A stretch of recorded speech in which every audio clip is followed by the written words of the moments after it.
जय जय रघुवीर समर्थ।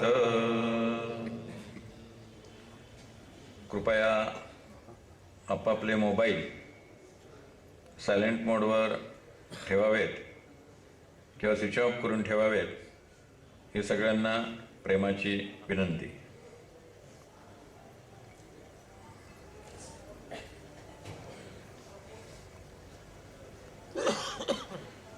समर्थांच्या राजकारणाचं आपण आज चिंतन करणार आहोत।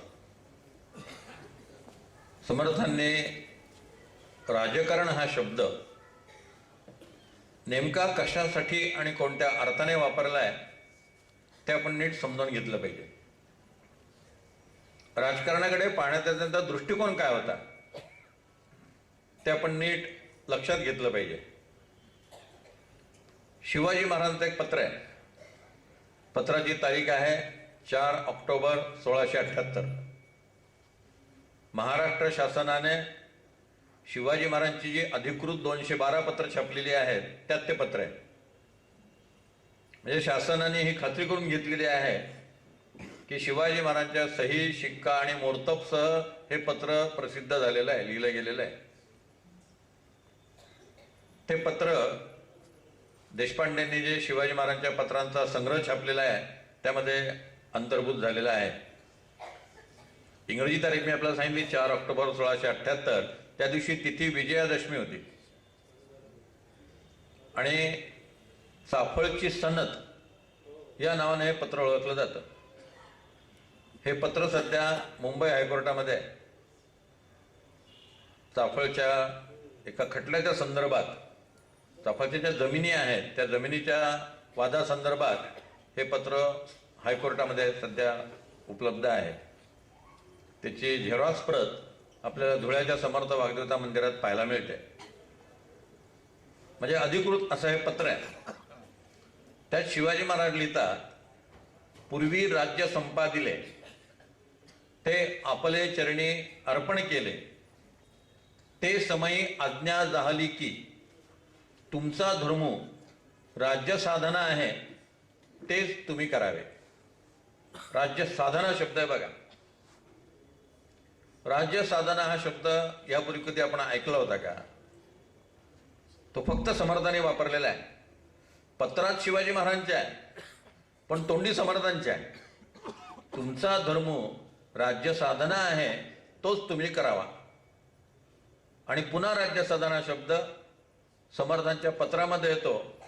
शिवाजी महाराजांच्या मृत्यूनंतर समर्थांनी 5 फेब्रुवारी 1682 या दिवशी संभाजी महाराजांना एक पद्यपत्र लिहिलं।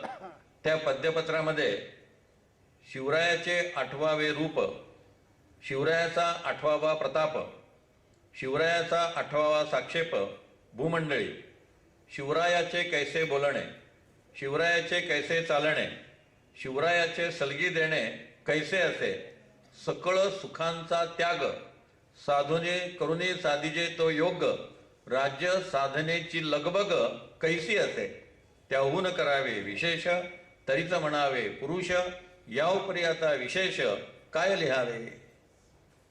राज्य साधनेची लगबग आणि त्याच्या आधी सकळ सुखांचा त्याग। राजकारण म्हटलं की आपल्या डोळ्यासमोर लगेच पैसे खाणारे घोटाळेवाले लोक उभे राहतात। आणि मग समर्थ राजकारणी कसे असतील? म्हणून राजकारण हा शब्द समजावून घेत असताना राजकारणाचे 2 भाग लक्षात घ्या। एक स्वातंत्र्यापूर्वीचं राजकारण आणि स्वातंत्र्योत्तर राजकारण। स्वातंत्र्यपूर्वीचं राजकारण जे आहे ते सकळ सुखांचा त्याग, करुणी साधिजे तो योग या पद्धतीचं आहे। आणि स्वातंत्र्यानंतरचं जे राजकारण आहे ते सत्तेच्या उपभोगाचं आहे। त्या लोकांचा त्याग बी काही नाही आहे। एक घडलेला प्रसंग सांगतो। म्हणजे महाराष्ट्रात जे ब्राह्मणेतरवाद चाललेला आहे त्याच्या संदर्भात हा प्रसंग आहे। प्रतापराव पवार, शरद पवारांचे बंधू, आपल्या पत्नीला घेऊन अंदमानला गेले होते।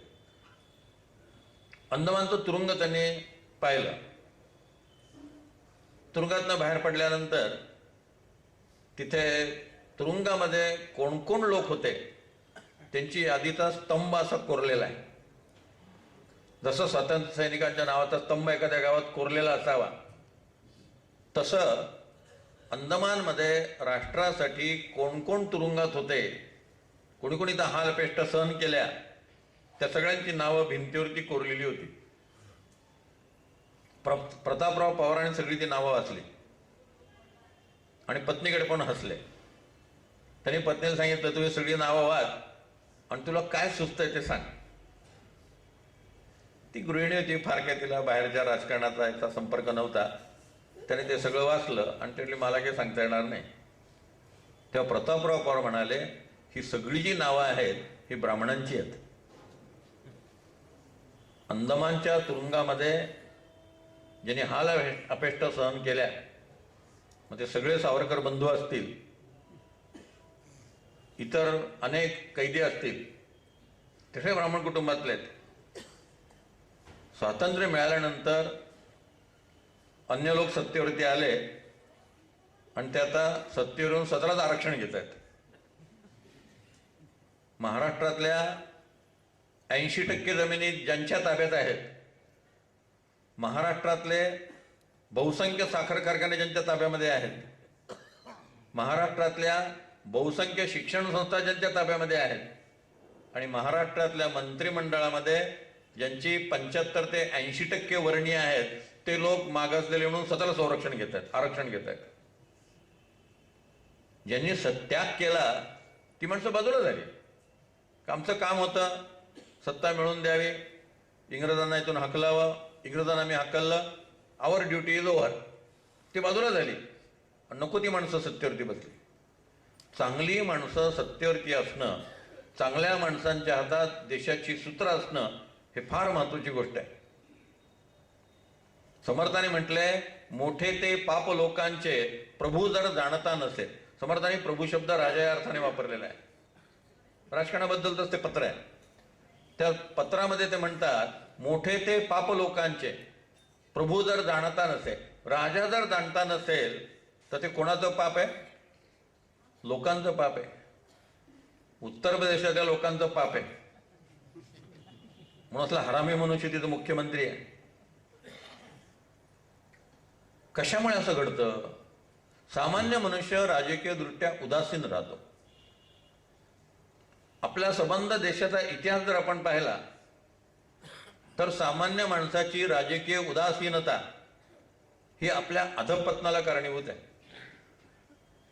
राजकारणामध्ये स्वातंत्र्य मिळेपर्यंत सगळे लढा देतात, पण लोकमान्य टिळक म्हणायचे, स्वराज्य झालं की स्वराज्याचं सुराज्यात रूपांतर झालं पाहिजे.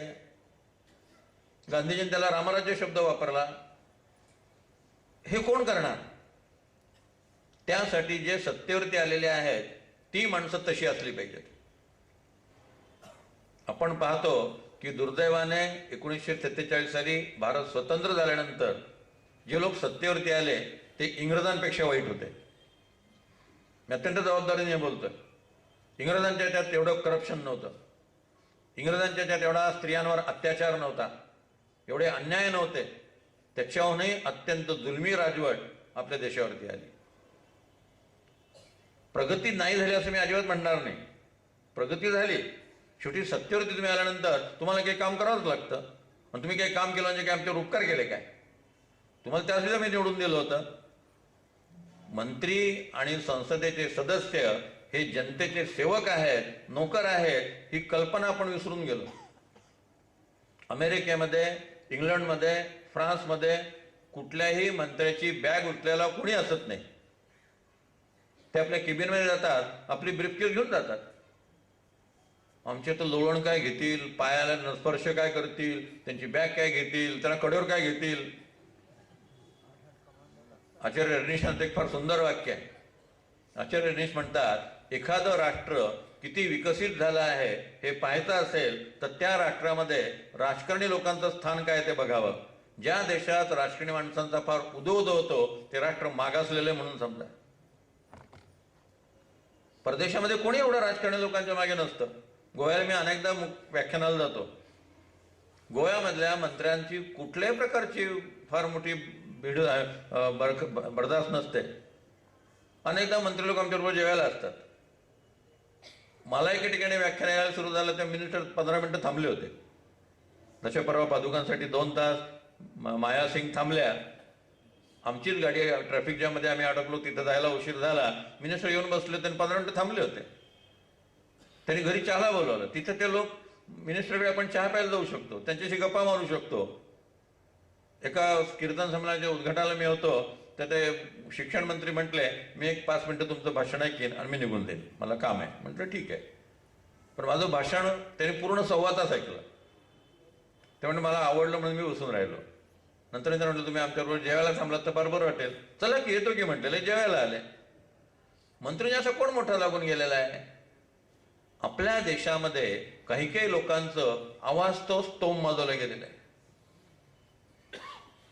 त्यामुळे स्वातंत्र्यानंतर जे लोक सत्तेवरती आले, जसं क्रिकेटवाल्यांचं इतका आवाज स्तोम आहे, इतका आवाज महत्व आहे की विराट कोहली कोणत्या मुलीला भेटतो, टीव्हीवर तोच एक उद्योग मीडियाला. सलमान खानच्या बहिणीचं लग्न, मीडियाला तोच एक उद्योग. इतका रानट्या आणि मागासलेला मीडिया पृथ्वीच्या पाठीवर तुम्हाला कुठे सापडणार नाही. मी दुबईमध्ये होतो व्याख्यानासाठी, आणि त्यावेळेस दाऊद इब्राहिमच्या मुलीचं लग्न मुंबईमध्ये होतं. दुबईच्या वर्तमानपत्रामध्ये एक बारकीशी कोपऱ्यात बातमी होती की दाऊद इब्राहिम याच्या मुलीचं लग्न मुंबईमध्ये आहे आणि या मुंबईला दाऊद येण्याची शक्यता आहे असे वर्तवले जाते. फिनिश. बारकीशी बातमी. आपल्या इथे दिवसभर कॅमेरे दाऊदच्या घराभोवती. दाऊद आने वाला है क्या, उसकी बेटी की शादी है, दाऊद अब कहाँ होगा. आता हे जे आवाज स्तोम माजवणं आहे, त्यामुळे हे लोक इतके मोठे होऊन जातात. संजय दत्त सारखा थर्ड क्लास मनुष्य, गुन्हेगार मनुष्य, ज्याने रायफली पुरवल्या मुसलमानांना म्हणून त्याला अटक झालेली आहे, तो तुरुंगामध्ये एकदम हिरो होऊन जातो. तो तुरुंगात आला की पोलीस इन्स्पेक्टर त्याला मिठी मारतात. त्या पोलीस इन्स्पेक्टरला ताबडतोब सस्पेंड करायला पाहिजे. कसले थर्ड क्लास पोलीस इन्स्पेक्टर, काय कामाचे ते? हे देशद्रोही लोक आहेत. राजकारण असं का झालं? भारतीय स्वातंत्र्यानंतर तेजस्वी परंपरेचा, आपल्या भारतीय परंपरेचा अभिमान असलेल्या, आपल्या राष्ट्राबद्दल अभिमान असलेला, हिंदू संस्कृतीबद्दल अभिमान असलेला आपल्याला पहिला पंतप्रधान नरेंद्र मोदींच्या रूपाने मिळालेला आहे. पंडित नेहरू तर स्पष्ट म्हणायचे, accidentally I am Hindu, I am cultured and nurtured with Islamic and Christian संस्कृती. त्यांनीच मला वाढवलेलं आहे, माझं संगोपन त्यांनीच केलंय. अपघाताने मी हिंदू आहे असं म्हणणारा आमचा पंतप्रधान पहिला होता. त्यांनी डिस्कवरी ऑफ इंडिया लिहिली. त्यामध्ये औरंगजेबसाठी त्यांना 10-12 पानं खर्चाविषयी वाटली. जहांगीर, हुमायून, अकबर या बादशाह लोकांसाठी 10-10, 12-12 पानं खर्चाविषयी वाटली. आणि शिवाजी महाराजांचा अर्ध्या पानाचा परिच्छेदात शिवाजी महाराज गुंडाळून टाकले. आमच्या देशाच्या पहिल्या पंतप्रधानाला शिवाजी महाराजांचं महत्व किती होतं? अर्धा पान. औरंगजेबचं महत्व किती होतं? 12 पानं. अजूनही दिल्लीमध्ये औरंगजेब पथ आहे. स्वातंत्र्य मिळाल्यानंतर आम्ही काय केलं? ह्या गुलामीच्या खुणा नष्ट केल्या का?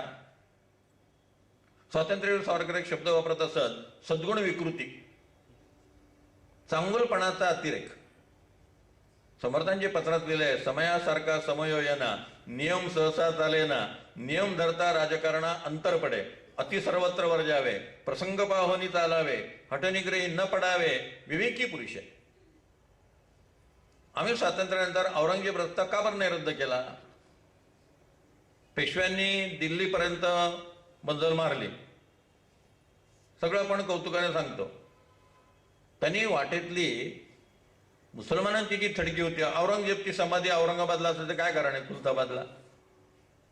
का ती नष्ट केली गेली नाही?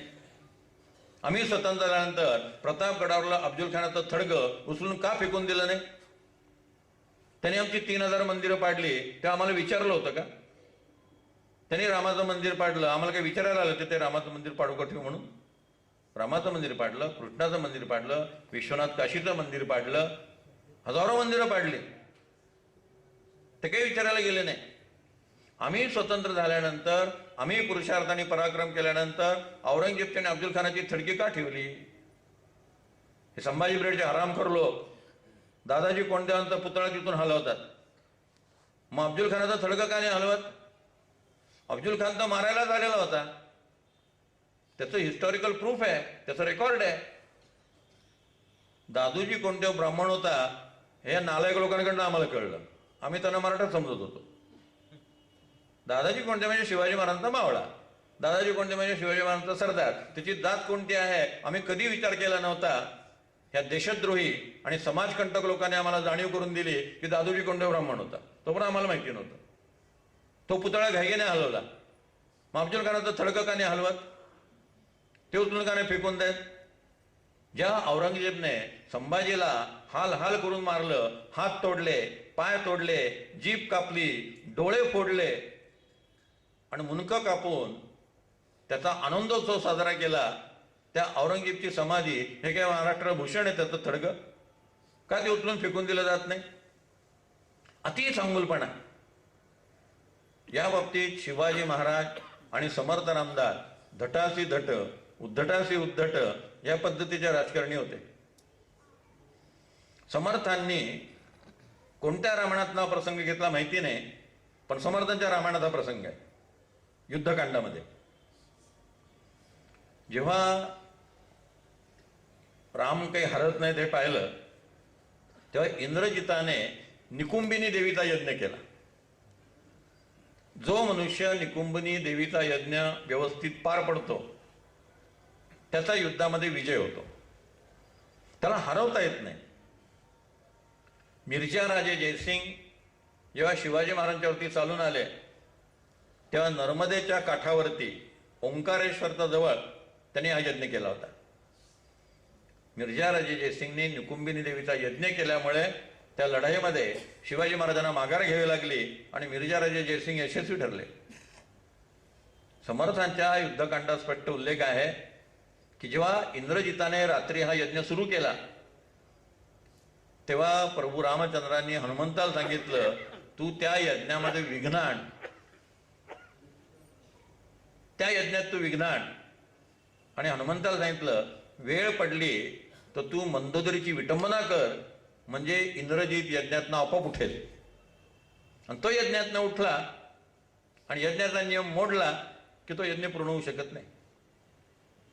ज्या रावणाने हजारो यज्ञ उद्ध्वस्त केले, हजारो ऋषी ठार मारले, ऋषींची मुलं ज्या राक्षसांनी कच्ची खाल्ली, उदाहरणार्थ अगस्ती मुनींची 10 मुलं रावणाची आत्या असलेल्या त्राटिकेने कच्ची खाऊन टाकलेली आहेत. त्या रावणाचा एखादा यज्ञ जर बिघडवला आणि त्यासाठी एखाद्या स्त्रीची विटंबना केली तर धटासी धट, उद्धटासी उद्धट या नियमानुसार ते बसतं. हे समर्थ त्या युद्धकांडातनं शिकवतात. हनुमंताने चक्क मंदोदरीची विटंबना सुरू केली आणि जेव्हा मंदोदरीची विटंबना सुरू झाली तेव्हा इंद्रजित संतापला. तो त्या यज्ञातनं उठला आणि हनुमंताला मारासाठी धावला. हनुमंताने एका विशिष्ट अंतरापर्यंत त्याला धावू दिलं आणि हनुमंत पळून गेले. मुख्य हेतू काय होता? यज्ञामध्ये विघ्न निर्माण करणे. तेवढं त्यांनी केलं. आता याच्यावर लगेच समाजाचे लोक म्हणतील, हे कसं काय आहे, हे हनुमंताने कसं काय केलं, हे रामांना शोभलं का? अरे औरंगजेबला शोभलं का याचा विचार करा ना थोडासा. आज पाकिस्तानामध्ये हिंदूंची काय अवस्था आहे, बांगलादेशात हिंदूंची काय अवस्था आहे. सनातन संस्थेचं 5 दिवसाचं शिबिर होतं. त्या शिबिरामध्ये बांगलादेश आणि पाकिस्तान ह्या ठिकाणी हिंदूंची काय अवस्था आहे याची 45 मिनिटाची फिल्म मी पाहिली.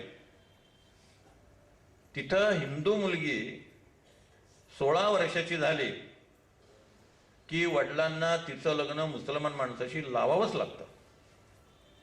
आणि जर त्याने त्या मुलीला मुसलमानाला दिली नाही तर तिला पळून नेलं जातं. अज्ञातस्थळी ती राहते. अनेक लोक तिच्यावर बलात्कार करतात, तिला दिवस जातात. ती 7-8 महिन्याची गर्भवती असताना तिला जीप गाडीत घातलं जातं आणि तिच्या घरासमोर सोडून गाडी निघून जाते. तिच्या पुढे प्रश्न पडतो, या मुलाचं मी काय करू? बरं 7-8 महिन्याच्या मुलाचं ॲबॉर्शन सुद्धा करता येत नाही, त्याला वाढवावंच लागतं, डिलिव्हरी व्हावीच लागते. करायचं काय? त्या मुलीच्या वडिलांपुढे प्रश्न पडतो, आता हिचं लग्न मी कोणाशी लावू? कोण हिला पसंत करणार? कोण हिला स्वीकारणार? शेवटी कुठल्या तरी मुसलमानाला ती मुलगी दिली जाते, तो तिला कुठेतरी अरबस्थानात नेऊन विकतो आणि वेश्या व्यवसाय करण्यापलीकडे तिच्या समोर दुसरा कुठलाही उपाय असत नाही किंवा आत्महत्या करणे. याबद्दल महाराष्ट्रातले आणि भारतातले किती पत्रकार चर्चा करतात, किती पत्रकार याबद्दल आरडाओरडा करतात. सद्गुण विकृती जे सावरकरांनी म्हटलेलं आहे की त्यांच्याबद्दल काही बोललं तर गडबड होईल, गोंधळ होईल, आमच्या वर्तमानपत्रावरती हल्ला होईल, आमचं वर्तमानपत्राचं ऑफिस जाळलं जाईल. मग त्यांच्याबद्दल काही लिहायचं नाही, त्यांच्याबद्दल काही बोलायचं नाही. फक्त सनातनवाले हिंमत बाळगतात आणि लव जिहादच्या अनेक कथा किंवा मुसलमानांचे अनेक अत्याचार ते अत्यंत निर्भयपणे छापत राहतात. ते कशाची पर्वाच करत नाहीत. त्यांच्यावरती हल्ले होत राहतात, त्यांच्या पत्रकारांना मारहाण होत राहते, पण ते काम करत राहतात. या सगळ्या गोष्टी कशामुळे निर्माण झाल्या? एकही बाणेदार पंतप्रधान आमच्याकडे निर्माण झाला नाही. त्यांनी भारताची अस्मिता, आज मोदींनी जपानला गेल्यानंतर भगवद्गीता भेट दिली आणि सांगितले की माझ्या देशामध्ये तुम्हाला भेट देण्यासाठी ही सर्वश्रेष्ठ वस्तू आहे, असं कोण म्हणू शकतं? पहिला पंतप्रधान आम्हाला असा मिळाला की 5 दिवस नवरात्राचे उपास त्यांनी अमेरिकेत केले. एवढ्या शाही मेजवान्या चाललेल्या आहेत, मोठमोठ्या पार्ट्या जोडल्या जात आहेत, मनुष्य गरम पाणी, दूध आणि फळं खाऊन दिवसातनं 5-5, 6-6 व्याख्यानं देतोय, सगळ्या मिटिंग अटेंड करतोय. ओबामा थक्क झालेले आहेत. कोणी एवढं धर्माचं पालन केलेलं आहे? देवेंद्र फडणवीसांच्या शपथविधीला अनेक साधू संत गेले होते, आपले मोहनभाऊ सुद्धा गेले होते, पंडित किशोरजी व्यास होते. ह्या साधू संतांची तिथं गर्दी पाहिल्यानंतर मीडियाचं पोट दुखायला सुरुवात झाली. साधू संतांची काय आवश्यकता आहे? आमची भारतीय परंपरा समजावून घेतली पाहिजे. आमच्यामध्ये पूर्वी अशी परंपरा होती की राजाचा जेव्हा राज्याभिषेक व्हायचा तेव्हा सिंहासनावर एक धार्मिक विधीच होता. सिंहासनावरती बसताना तो राजा म्हणत असे, अदंड्योहम अदंड्योहम अदंड्योहम. आता मला कुणी दंड करू शकणार नाही, मी सर्वश्रेष्ठ आहे, माझ्या वरचढ कोणी नाही, असं म्हणून तो सिंहासनावरती बसायचा. मग एक संन्यासी यायचा, तो संन्यासी हातामध्ये दंड घेऊन त्याच्या मस्तकावरती 3दा आपटायचा आणि त्याला सांगायचा, धर्मो दंडसी धर्मो दंडसी धर्मो दंडसी. तू अंतिम सत्ता नाहीये, धर्म अंतिम सत्ता आहे. तू अंतिम सत्ता नाहीये, ऋषी अंतिम सत्ता आहे. ही आमची परंपरा आमच्या मीडियालाच माहिती नाहीये. लगेच 4 माकडं टीव्हीवरती बसवायची 4 पक्षाची आणि मग देवेंद्र फडणवीसांनी साधू संन्यासांना बोलवलं, तुम्हाला काय वाटतं, तुम्हाला काय वाटतं? ती माकडं काहीतरी बोलत राहतात आणि बाकीची माकडं पाहत राहतात. म्हणून मोदींनी जेव्हा गीतेची प्रत दिली जपानच्या पंतप्रधानांना, त्या मोदी त्यांना म्हणाले, अब मैंने ये अच्छा किया या बुरा किया, इस पर हमारे मीडिया पर डायलॉग होगा 2 घंटे, दिन भर टीवी चलेगा और लोग बार बार देखते रहेंगे, गीता की किताब दी, ये अच्छा किया या बुरा किया, दिवसभर तेच गोंधळ. अरे आमची परंपराच आम्हाला माहिती नाही आहे. या ठिकाणी रामचंद्र कितीही पराक्रमी असले, प्रत्यक्ष अवतार पुरुष असले तरी वसिष्ठ मुनी आणि विश्वामित्र यांच्या शब्दाबाहेर ते नाही आहेत. ही आमची परंपरा आपण लक्षात घेत नाही. बरं, एवढा आरडाओरडा करणारे लोक अशोक चव्हाणांनी मुख्यमंत्री झाल्यानंतर आपल्या स्वतःच्या घरामध्ये सत्यसाईबाबांची पाद्यपूजा केली का? त्यांचा राजीनामा मागितला नाही? तेव्हा का गप्प बसले? तेव्हा भैयूजी महाराजांच्या चहापाना, भैयूजी महाराजांकडे जाताना विलासराव देशमुखांनी चहापानावरती बहिष्कार टाकला आणि ते तिकडे निघून गेले भैयूजी महाराजांकडे इंदोरला. मग त्यावर काय नाही आरडाओरडा केला लोकांनी? इंदिरा गांधी कायम कांचीपीठाचे शंकराचार्य चंद्रशेखरेंद्र सरस्वती यांच्या दर्शनाला जात होत्या. का मीडियाने आरडाओरडा केला नाही? एवढंच नव्हे तर साताऱ्याला मोहनभाऊ बाळासाहेब स्वामींना आठवत असेल, इंदिरा गांधी जेव्हा शंकराचार्यांना भेटायला आल्या होत्या तेव्हा शंकराचार्यांनी त्यांना भेटणार नाही म्हणून सांगितलं. ते व्यस्त होते. आज शिष्याने जाऊन विचारलं की प्रधानमंत्री आले आहेत, मी भेटणार नाही म्हणते, मी कामात आहे, माझ्या उपासनेत मी आहे. ते त्यांच्या उपासनेमध्ये दंग होते. इंदिरा गांधींनी पुन्हा बेंगलोरला त्यांची भेट घेतली. ते दक्षिणेकडे चालले, ते पुढे बेंगलोरला भेटले, ते तिथं आहेत कळलं, इंदिरा गांधी पुन्हा त्यांच्या दर्शनाला लागल्या. इंदिरा गांधींना अपमान वाटला नाही की ज्या माणसाने मला भेट नाकारली त्या माणसाला मी आता पुन्हा भेटणार नाही, असं त्यांना वाटलं नाही. ही भारतीय मानसिकता समजावून घेतली पाहिजे. आमची भारतीय मानसिकता आहे. सत्य साईबाबांचा जेव्हा मृत्यू झाला तेव्हा सचिन तेंडुलकर आणि सुनील गावस्कर त्यांच्या अंत्यदर्शनाला गेले, त्यावेळेस तिथे ढसाढसा रडले. टीव्हीवर हे सगळं दाखवलं गेलं. पत्रकारांनी विचारलं सचिन तेंडुलकरला की तुम्हाला इतका शोक का झाला? म्हणले आज माझं जे सगळं यश आहे ते बाबांच्यामुळे आहे. बाबांना बॅट धरता येत होती का? बाबांना क्रिकेट माहिती होतं का? पण तेंडुलकर सारखा जगज्जेता मनुष्य, ज्याच्या शब्दाला किंमत आहे, आज ज्याने कर्तृत्वाने आपली मोहर आंतरराष्ट्रीय स्तरावरती उमटवलेली आहे, तो मनुष्य म्हणतो आज माझ्या यशाचे ते शिल्पकार आहेत. गावस्कर म्हणतो आज मी जे काय आहे ते सत्य साईबाबांच्यामुळे आहे. मग शिवाजी महाराज जर म्हणत असतील की पूर्वी राज्य संपादिले ते आपुले चरणी अर्पण केले आणि मनी ऐसी वासना धरली की अखंड आपले सन्निध राहून सेवा करावी, ते समय आज्ञा झाली की तुमचा धर्म राज्य साधना आहे. मग शिवाजी महाराज जर वाटलं समर्थांना नमस्कार करावा तर त्यावरनं लगेच आमचा मराठा राजा त्या बामणाला नमस्कार करणार नाही, हे राजकारण उभं करण्याचं कारणच काय? मी नेहमी गमतीने विवेकानंद चरित्र सांगताना सांगतो की विवेकानंद BA झालेले, रामकृष्ण परमहंस फक्त साक्षर होते, त्यांना फक्त वाचता येत होतं आणि सही करता येत होती. या पलीकडे रामकृष्णांना काही येत नव्हतं. विवेकानंदांनी इंग्रजी भाषेतले हजारो ग्रंथ वाचले होते.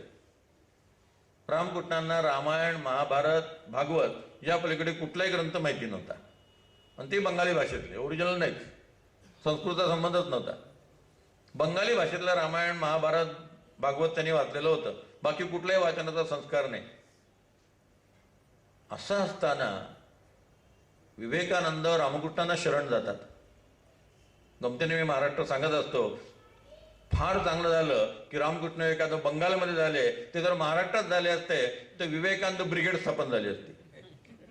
आमचा कलकत्ता विद्यापीठाचा BA त्या बामणाला नमस्कार करणार नाही आणि त्या बामणाकडनं अनुग्रह घेणार नाही, असा फाजीलपणा सुरू झाला असता. कदाचित हे सगळं लक्षात घेऊनच ते तिकडे गेले की बरं आहे, बंगालमध्येच आपण ह्या सगळ्या गोष्टी कराव्यात. तिथं अजून लोकांची डोकी एवढी फिरलेली नाही आहेत जेवढी महाराष्ट्रात फिरली आहेत. किती विपरीत आपण लिहितो, किती विपरीत आपण प्रचार करतो. या गोष्टी सरकार थांबवू शकणार नाही का? किती राष्ट्रपुरुषांचे अपमान होतात, किती समर्थांबद्दल वाटेल ते लिहिलं जातं, सावरकरांबद्दल वाटेल ते लिहिलं जातं. सरकारच्या लक्षात येत नाही का? या राष्ट्राबद्दल अभिमान असलेले माणसंच नाहीत सत्तेवरती. मोठे ते पाप लोकांचे राजा जर जाणता नसे, राजा जर जाणता नसेल तर ती लोकांची चूक आहे. आणि समर्थांचं म्हणणं होतं की सामान्य माणसाने राजकारणाच्या बाबतीत सजग असलं पाहिजे. कितीतरी सुशिक्षित माणसं मतदानाला जात नाहीत, सुट्टी असते निघून जातात कुठेतरी. पण ह्या देशावरती कोणी राज्य करावं हे आम्ही ठरवलं पाहिजे. पोप पॉल आपल्या देशामध्ये आले, रेड कार्पेट त्यांच्यासाठी. त्यांनी भाषणात काय सांगितलं? दिल्लीतलं भाषण आहे त्यांचं. दिल्लीतल्या भाषणात त्यांनी सांगितलं 2050 सालापर्यंत आम्ही सगळं जग ख्रिश्चन करणार आहोत. मनमोहन सिंगने त्याच्यावर काय उत्तर दिलं? काय बोललं नाही. बोलतात का मागे सोनिया गांधी छडी घेऊन उभ्या होत्या, काय बोलणार? मोदी जर असते पंतप्रधान आणि जर पोपाल म्हणाले असते की आम्ही 2050 साली सगळं जग ख्रिश्चन करणार आहोत, मोदीने नक्की उत्तरात सांगितलं असतं तुम्ही जग ख्रिश्चन करू शकाल, तुम्ही हिंदुस्थान ख्रिश्चन नाही करू शकणार. हिंदुस्थान हा हिंदुस्थानच राहील. एवढी अस्मिता आपल्या पंतप्रधानांना आपल्या धर्माबद्दल आणि आपल्या राष्ट्राबद्दल असू नये का? सर्वधर्म समभाव. शिवाजी महाराज सर्वधर्म समभावी होते का हिंदुत्ववादी होते? प्रश्न उपस्थित केला जातो. एक गोष्ट स्वतः सेतवंतराव पगडीने मला सांगितली. सेतवंतराव पगडींकडे मी जेव्हा गेलो होतो ते म्हणाले, अंतुले जेव्हा मुख्यमंत्री झाले, अब्दुल रहमान अंतुले, नाही तर नुसतं अंतुले अंडर लोकांच्या लक्षात येत नाही. अब्दुल रहमान अंतुले मुख्यमंत्री झाले आणि त्यांनी पगडींना फोन केला. त्यांनी पगडींना फोन केला की दत्तोमामन पोद्दारांनी शिवचरित्र लिहावं अशी यशवंतराव चव्हाण साहेबांची इच्छा होती, पण ती चव्हाण साहेबांची इच्छा अपूर्ण राहिलेली आहे, तर तुम्ही शिवचरित्र लिहा, आम्ही महाराष्ट्र शासनातर्फे ते छापू. फक्त एकच करा, शिवाजी महाराज हे समाजवादी होते, निधर्मी होते, सर्वधर्म समभावी होते, अशी त्यांची प्रतिमा तुम्ही त्यात उभी करा. पगडीने सांगितलं, अंतुले साहेब माफ करा, माझ्यातून हे पाप घडू शकणार नाही. शिवाजी महाराज हिंदुत्ववादी होते अशी माझी ठाम धारणा आहे. मी लिहिलेलं चरित्र तुम्हाला खूप महागात पडेल, तुम्ही माझ्या वाटी जाऊ नका. असं कोण सांगू शकतो? बाणेदार मनुष्य असं सांगू शकतो. त्यांनी त्याला नकार दिला. आज असं चित्र उभं केलं जात आहे की शिवाजी महाराजांना खरा तर ब्राह्मणांनीच दिला. इंग्रजांचं एक तंत्र आहे आपल्या देशाचा इतिहास विकृत करायचा. आचार्य चाणक्यांचं कौटिल्य शास्त्रातलं एक वचन आहे. आचार्य चाणक्य म्हणतात, एखाद्या देशाची तरुण पिढी तुम्हाला जर निर्वीर्य करायची असेल, निस्तेज करायची असेल, मलूल करायची असेल, तर एक सोपा उपाय करा, त्या देशाचे जे वीरपुरुष आहेत त्यांचं चारित्र्य हनन करा. त्या देशाचा जो मानदंड आहे त्यांचा मानभंग करा. बरोबर शिवचरित्र हे सगळ्यांच्या आत भिनलेलं आहे. त्या शिवचरित्र लोकांनी विसरावं म्हणून इंग्रजांनी शिवचरित्रापासून आपल्या इतिहासाच्या विकृतीला प्रारंभ केला. राम झालाच नव्हता, कृष्ण काल्पनिकच आहे, हे सगळं खोटा इतिहास आहे, हे काव्य आहे, this is not history, it is poetry, अशा प्रकारचा प्रचार बरोबर त्यांनी केला. आणि शिवाजी महाराजांचं चरित्रानंद, त्यांच्या आईचं चरित्रानंद हे सतत करत राहिले. शिवाजी महाराजांच्या मृत्यूनंतर पहिलं इंग्लिश डॉक्युमेंट तयार केलं की शिवाजी महाराजांचा मृत्यू नैसर्गिक नव्हता, त्यांच्या बायकोनी त्यांना 20 जून मारलं, सोयराबाई साहेबांनी. सुरतेच्या इंग्रजांनी डॉक्युमेंट तयार केलं की शिवाजी महाराजांचा मृत्यू नैसर्गिक नव्हता, त्यांचा मुलगा संभाजीने गादीवर बसण्यासाठी आपल्या बापाला ठार मारलं. जितका आपला इतिहास विकृत करता येईल तेवढा लोकांना आपला इतिहास विकृत केला. आणि आता तर जे पाप इंग्रज करू शकणार नाही ते पाप संभाजी ब्रिगेडने करून दाखवलं. शिवाजी महाराजांचे खरे शत्रू, मग त्या खरे शत्रू कोण कोण आहेत? लोकमान्य टिळक खरे शत्रू, बाबासाहेब पुरंदरे खरे शत्रू, निनादराव बेडेकर खरे शत्रू, समर्थ रामदास खरे शत्रू, आणि मित्र कोण? औरंगजेब आणि अफजल खान. त्या थडग्याला जाऊन नमस्कार करत जा, काही शिवाजी महाराजांचं नाव घेऊ नका, तुमचे आदर्श ते आहेत. बरं, मी ते पुस्तक वाचलं, त्याच्या मुखपृष्ठ क्रमांक 4 वरती म्हणजे मलपृष्ठावरती त्याचे लेखक कोकाटे आणि शरद पवार समोर समोर बसलेत आणि खाली वाक्य होतं, ब्राह्मणांनी मराठ्यांना कसा त्रास दिला हे शरद पवारांना समजावून सांगताना श्रीमंत कोकाटे. हे पवारांनी पुस्तक पाहिलं नसेल का? आपल्या नावाचा, आपल्या फोटोचा कुठेतरी दुरुपयोग होतो आहे हे त्यांच्या लक्षात येत नसेल का? हे सगळं जाणीवपूर्वक चाललेलं आहे. आणि याचं कारण राज्यकर्त्यांना काही कणाच नाही पाठीला.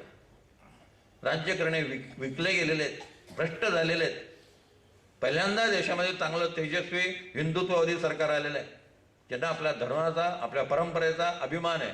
मग त्याच्यावरनं मीडिया आता इतका अस्वस्थ झालेला आहे. बरं, मीडियाला जाहिराती मिळणार त्या सगळ्या सरकारच्या यांच्याकडूनच मिळणार. म्हणून आता अग्रलेखी थोडेसे बदलायला लागलेत. आता मोदींबद्दल चांगले लिहायला लागलेत पेपरवाले, कारण नाही चांगलं लिहिलं तर जाहिराती बंद होतील, पोटापाण्याचा प्रश्न आहे. हे जर सतत चालू राहिलं, 15-1 वर्ष जर देशामध्ये हा मनुष्य पंतप्रधान म्हणून राहिला तर आपल्या देशाचं चित्र बदलेल. स्वामी विवेकानंदांची 3 भविष्य मला आठवतात. त्यातली 2 भविष्य खरी झाली आहेत, 3रं भविष्य खरं होण्याच्या दिशेने आपली वाटचाल आहे.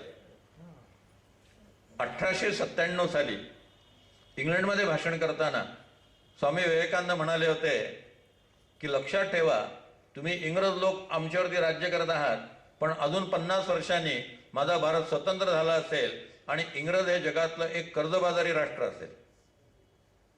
बरोबर 50 वर्षांनी 1947 साली भारत स्वतंत्र झाला आणि भारत चालवणं इंग्रजांना कठीण झालं होतं, कारण जगातल्या अनेक राष्ट्रांचं कर्ज इंग्रजांवरती होतं. म्हणून त्यांनी भारताचं स्वातंत्र्य घोषित करून दिलं, उपकार म्हणून आणि मेहरबानी म्हणून नव्हे. त्यांच्या लक्षात आलं की नेहरू आणि गांधी या राष्ट्राचं वाटोळा करायला पुरेसे समर्थ आहेत, यांच्या ताब्यात राष्ट्र देऊन आपण आता निघून जावं, शंभू गबाळावर राहावं. बरोबर विवेकानंदांचे भविष्य 50 वर्षांनी खरं ठरलं. दुसरं विवेकानंदांचं भविष्य होतं, मला भारतीय स्वातंत्र्याची चिंता वाटत नाही, स्वतंत्र भारतावरती चीन आक्रमण करेल याची मला चिंता वाटते. कसं विवेकानंदांनी ओळखलं? 1947 साली भारत स्वतंत्र झाला आणि 15 वर्षांनी 62 झाली, चीनचं भारतावरती आक्रमण झालं. अजूनही चीन शांत आहे असं म्हणता येत नाही. पेपरला आपण ज्या बातम्या वाचतो त्यांना लक्षात येतं की काहीतरी गडबड आहे, पण चीनचं आक्रमणात त्यांचं भविष्य खरं ठरलं. आणि तिसरं भविष्य विवेकानंदांचं होतं, 2025 साली भारत हा जगामध्ये विश्वगुरू म्हणून प्रतिष्ठित झालेला असेल. बरोबर त्याला 10 वर्ष राहिलेली आहेत आणि या माणसाकडे जर 10 वर्ष सत्ता राहिली तर भारत हा जगातला एक सर्वश्रेष्ठ राष्ट्र झालेला असेल. एका नरेंद्रांचं भविष्य दुसरा नरेंद्र खरं करू शकतो. राष्ट्रीय अस्मिताच नाही, राजकीय महत्वाकांक्षा नाही आणि सद्गुणाचा इतका अतिरेक की तो सद्गुण म्हणजे दोष ठरावा, विकृती ठरावी अशा प्रकारचा आहे. म्हणून समर्थांनी प्रत्येक माणसाला राजकीयदृष्ट्या जागरूक राहायला सांगितलं. मुख्य हरिकथा निरूपण, दुसरे ते राजकारण, तिसरे ते सावधपण, चौथा अत्यंत साक्षेप ही समर्थांची चतुसूत्री होती. त्याने आपल्या संप्रदायामध्ये राजकारणाचा अंतर्भाव केला आणि मगाशी म्हटल्याप्रमाणे हे राजकारण हे राज्य साधन होतं, कारण ते स्वातंत्र्यानंतरचं राजकारण नव्हतं. उलट कार्यकर्ता होऊ नये राजद्वारी म्हणून समर्थांची सूचना आहे की स्वातंत्र्य मिळाल्यानंतर मग दरबारामध्ये राहायचं नाही, सत्तेच्या मध्ये सहभाग घ्यायचा नाही, सत्तेसाठी हे करायचंच नाही. मुळात यवतमाळला एक सभा होती स्वातंत्र्यवीर सावरकरांच्या पुण्यतिथीनिमित्त. मी प्रमुख वक्ता होतो आणि माझ्या आधी जे ग्रस्त बोलले ते भाषणात म्हणाले की सावरकरांवरती फार अन्याय झाला, भारत स्वतंत्र झाल्यानंतर त्यांना संरक्षण मंत्री करायला पाहिजे होतं, त्यांना महाराष्ट्राचं मुख्यमंत्री करायला पाहिजे होतं, अशा प्रकारची वाक्य त्यांनी उच्चारली. माझ्या भाषणाला मी सुरुवात करताना म्हटलं की स्वातंत्र्यवीर सावरकर जर संरक्षण मंत्री झाले असते तो तोफांच्या घोटाळ्यात त्यांना लोकांनी अडकवलं असतं. सावरकर जर मुख्यमंत्री झाले असते महाराष्ट्राचे तर मुंबईतलं 5 स्टार हॉटेल त्यांच्या मुलाने कसं बांधलं याची न्यायालयीन चौकशी झाली पाहिजे, हे त्यांच्या मागे शुक्ल काढलं लागलं असतं. काही माणसं सत्तेवरती येण्यासाठी जन्माला आलेली नसतात, ती त्यागासाठी जन्माला आलेली असतात, ती उपभोगासाठी नसतातच. तसं या ठिकाणी सत्तेवरती हे लोक आले आणि त्यांनी या देशाची संबंध वाट लावली आणि सामान्य माणसाची जागरूकता नव्हती. परदेशात लोक किती जागरूक असतात. मी दुबईला व्याख्यानाला जेव्हा गेलो होतो तर त्याने एक घटना मला सांगितली. समुद्राच्या काठी मी स्नानाला गेलो होतो. समुद्रात स्नानाचा एक आनंद वेगळा असतो म्हणून आम्ही 10-12 लोक तिथे गेलो. त्यांनी सांगितलं या समुद्राच्या काठी रामदेव बाबांचा योगा सुरू झाला. आपल्या तर रविवारची सुट्टी असते, तिथे शुक्रवारी सुट्टी असते. पहिल्या शुक्रवारी एक 14-15 माणसं वाळूमध्ये बसली आणि त्यांनी रामदेव बाबांचे प्राणायाम केले. अर्धा-पाऊण तास प्राणायाम झाले. मग सगळ्यांनी आंघोळी केल्या आणि निघून गेले. दुसऱ्या शुक्रवारी संख्या थोडी वाढली, 25 लोक आले. त्यांनी तिथे समुद्राकाठी 1.25 तास प्राणायाम केला, आंघोळी केल्या आणि गेले. तिसऱ्या शुक्रवारी 40 लोक आलेले होते, पण तिसऱ्या शुक्रवारी त्यांचं प्राणायामाचं चालू असताना लगेच पोलीस आला आणि त्या पोलिसांनी त्यांना सांगितलं तुम्हाला जे काही प्राणायाम करायचे असतील ते तुमच्या घरात बसून करा, इथं समुद्राकाठी करायचे नाही. पुढच्या शुक्रवारी जर तुम्ही इथं आलेले दिसलात तर तुमच्या सगळ्यांचा व्हिसा रद्द होईल आणि तुम्हाला तुमच्या देशात परत निघून जावं लागेल. आपल्या देशात काय त्या भोंग्याने डोकं उठलंय, चालू आहे मोठमोठ्याने. आणि पंतप्रधान म्हणतात मनमोहन सिंग, या देशाच्या संपत्तीवरती पहिला अधिकार मुसलमानांचा आहे. कणाच नाही काही. लाचार, देशद्रोही आणि समाजकंटक असे राज्यकर्ते मिळाले म्हणून समर्थ म्हणतात, मोठे ते पाप लोकांचे प्रभू तो जाणता नसे. सामान्य माणसाने जागरूक असलं पाहिजे की कोणी या देशावरती सत्ता करावी, कोणी या देशावरती राज्य करावं. ज्याला आपल्या राष्ट्राबद्दल, आपल्या परंपरेबद्दल अभिमान नाहीये, तो मनुष्य तिथं सत्तास्थानी असता कामा नये. सर्व धर्म समभाव हा आम्हाला माहिती आहे, पण लक्षात ठेवा, सर्व धर्म समभाव तेव्हा शक्य असतो जेव्हा राज्यकर्ते हिंदू असतात. जेव्हा मुस्लिम राज्यकर्ते, कुठल्या मुस्लिम राष्ट्रामध्ये सर्व धर्म समभाव आहे? पाकिस्तानात अल्पसंख्याक आयोग जर असेल तर हिंदूंना संरक्षण नको मिळालं. बांगलादेशात जर अल्पसंख्याक आयोग असेल तर तिथे हिंदूंना संरक्षण नको मिळालं. काय संरक्षण आहे त्यांना? शिवाजी महाराजांनी सर्व धर्म समभाव हा सांभाळला, पण हिंदुत्व हा त्याचा बेस होता म्हणून ते सर्वधर्म समभावी होते. अन्य कोणतेही राज्यकर्ते आले की जग आम्हाला ख्रिश्चन करायचंय आणि जग आम्हाला मुस्लिम करायचंय, हीच त्यांची भाषा असते. आम्ही कधी अशी भाषा वापरली नाही, पण आम्ही आमचं राष्ट्र जे आहे ते हिंदू म्हणून टिकवून ठेवणार आहोत की नाही, हा महत्वाचा प्रश्न आहे. शिवाजी महाराजांच्या जीवनातले इतके प्रसंग सांगतो, म्हणजे ते हिंदुत्ववादी होते का सर्वधर्म समभावी होते हे तुम्ही ठरवा. रायगडावरती शिवाजी महाराजांचा राज्याभिषेक झाला. स्वतः शिवाजी महाराजांनी रायगड एक मशीद बांधलेली आहे. काही मुसलमान सैनिक आहेत, त्यांची नमाज पढण्याची व्यवस्था व्हावी म्हणून शिवाजी महाराजांनी रायगडावरती एक मशीद बांधली. हा रेफरन्स दिला जातो आणि ह्या रेफरन्सवरनं शिवाजी महाराज कसे सर्व धर्म समभावी होते हे सांगितलं जातं. तिची 212 पत्र आहेत. त्यात 3 पत्र अशी आहेत की काही विशिष्ट दर्ग्यांना आणि मदरशांना शिवाजी महाराजांनी दानपत्र दिलेलं आहे. अशी पत्र किती आहेत? फक्त 3 आहेत. आणि शिवाजी महाराजांनी मठ, मंदिर आणि ब्राह्मण यांना दिलेले दानपत्राची 90 पत्र आहेत. मी त्याचा अभ्यासच केलेला आहे पूर्ण. 90 पत्र आहेत. पण या 3 पत्रावरनं सर्व धर्म समभावी होते. मग 90 पत्रावरनं हिंदुत्ववादी होते असं का नाही म्हणायचं? रायगडावरती मशीद बांधली. त्या शिवाजी महाराजांनी स्वराज्याच्या स्थापनेनंतर, राज्याभिषेकानंतर दक्षिण दिग्विजय केला. दक्षिणेत सागर, म्हणजे शिमोगाजवळचं सागर आणि तिरुवन्नमलाई ह्या 2 गावांमध्ये शिवाजी महाराजांना असं कळलं की मुळात त्या ठिकाणी शंकराचं मंदिर होतं, पण औरंगजेबने ते मंदिर पाडलं आणि त्या ठिकाणी मशीद बांधली. शिवाजी महाराजांनी त्या मशिदीच्या पुजाऱ्यांना बोलावून घेतलं, मौलवींना बोलावून घेतलं. त्यांनी कबूल केलं की या ठिकाणी पहिल्यांदा शंकराचं मंदिर होतं, औरंगजेबने ते पाडलं आणि ही मशीद झालेली आहे. त्यांनी महाराजांजवळ कबूल केलं. महाराजांनी ताबडतोब त्या दोन्ही मशिदी जमीनदोस्त केल्या आणि त्या ठिकाणी शंकराचं मंदिर पुन्हा बांधलं. ही घटना 1676 सालची आहे. त्याच्या आधीची घटना सांगतो 1658 सालची. 1658 साली शिवाजी महाराजांनी कल्याण आणि भिवंडी ही 2 शहरं जिंकून घेतली.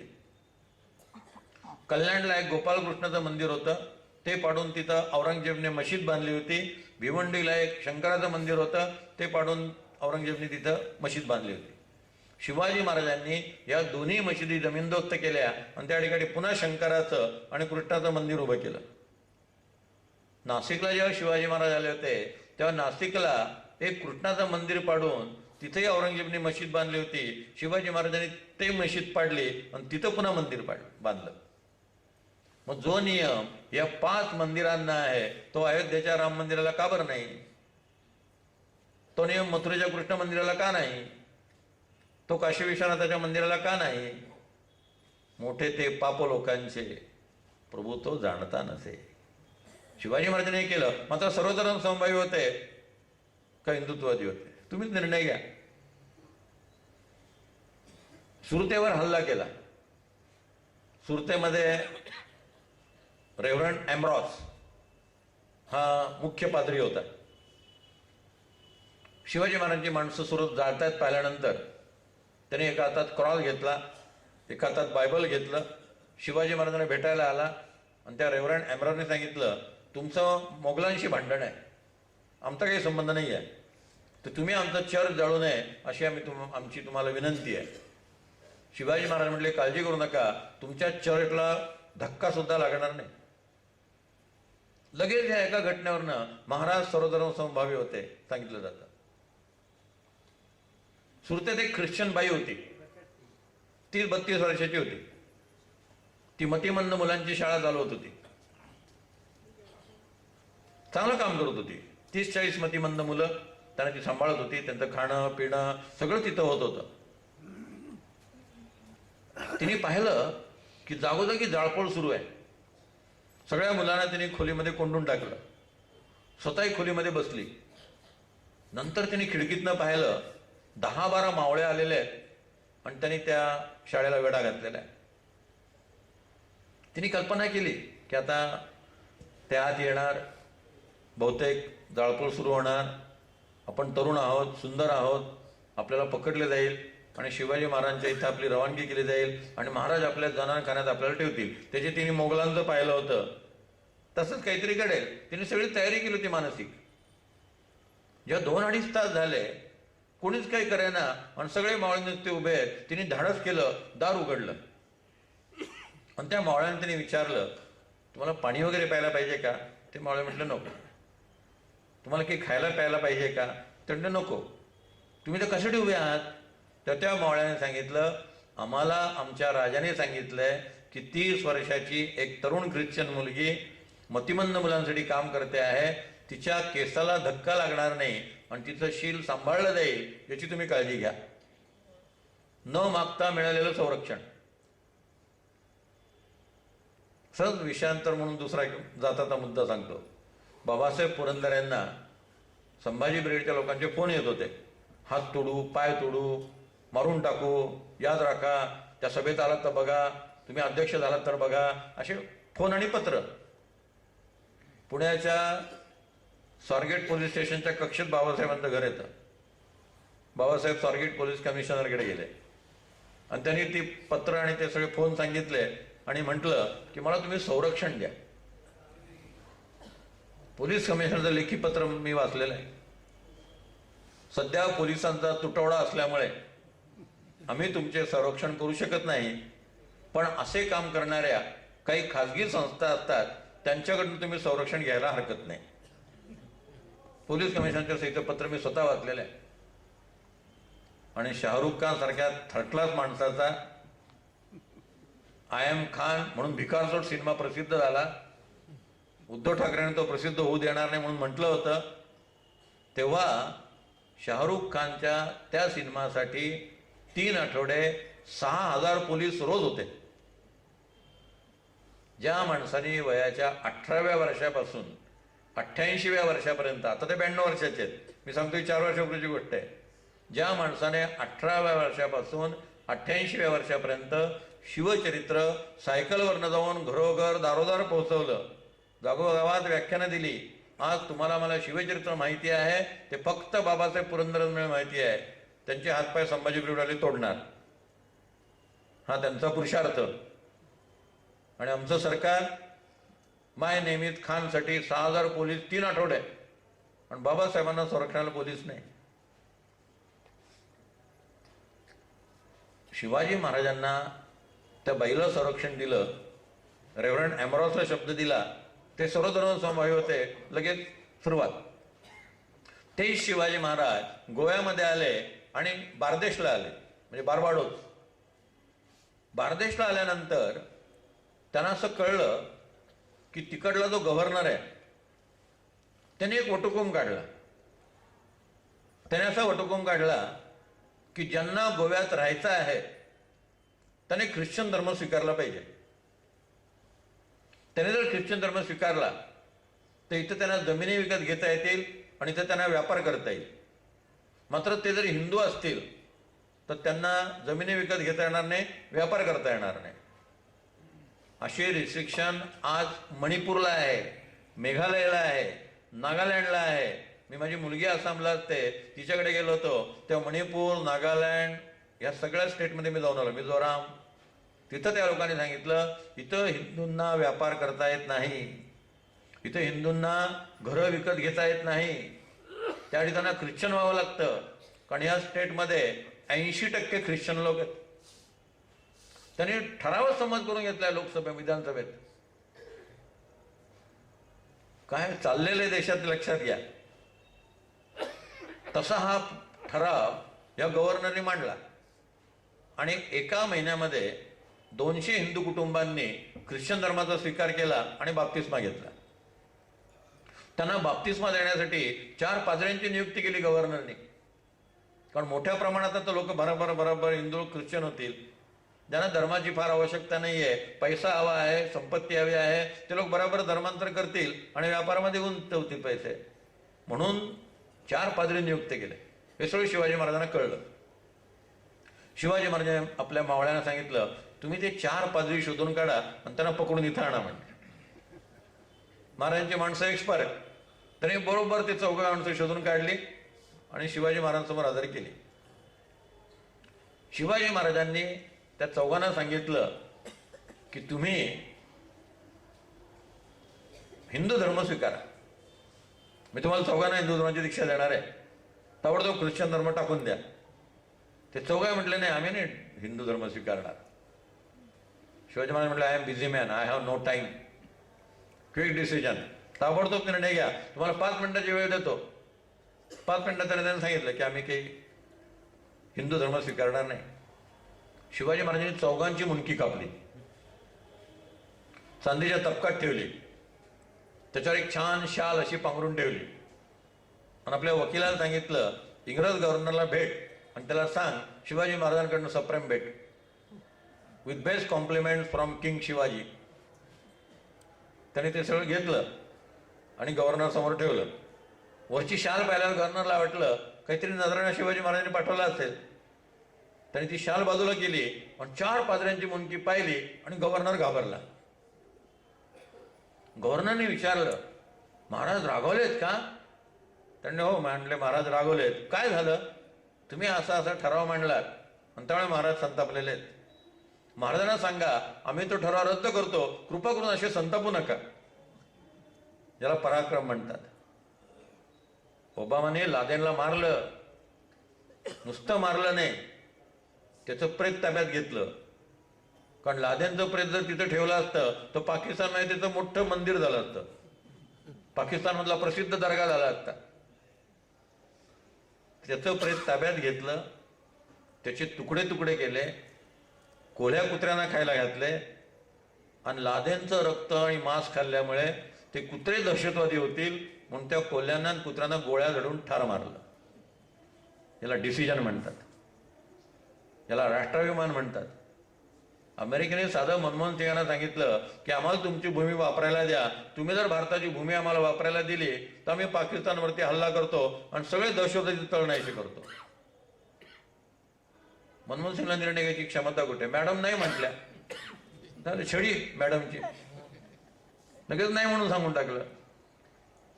आता पाकिस्तान घाबरलेला आहे, चीन सुद्धा घाबरलेला आहे. त्यांना माहिती आहे मोदी आणि ओबामा यांच्यात आता मैत्री झालेली आहे.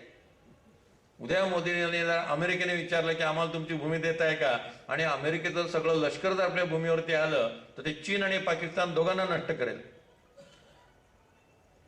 आम्ही राजकीय मैत्रीच कोणाशी नीट केली नाही. रशियाशी मैत्रीचा 25 वर्षाचा करार. मला रजनीशांचं आणखी एक आठवत आहे. त्यावेळेस मी रजनीश 80 पुस्तकं वाचली. त्यावेळेस मी सारखे रजनीश वाचत होतो, त्यांच्या प्रेमात पडलो होतो.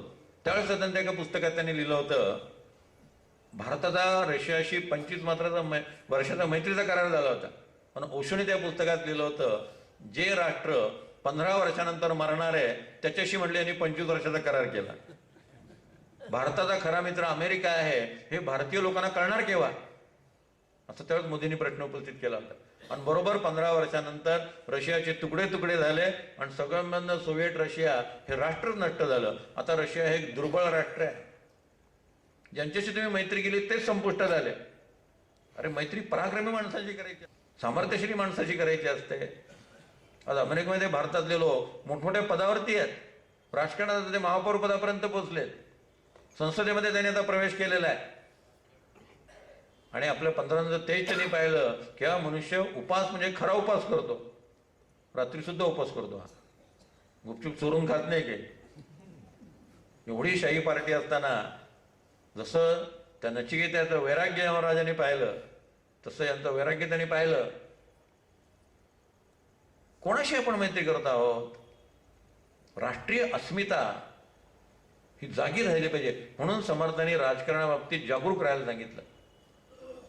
सेतुमाधवराव पगडींप्रमाणे दत्तवान पोद्दारांचं एक महत्त्वाचं वाक्य आहे.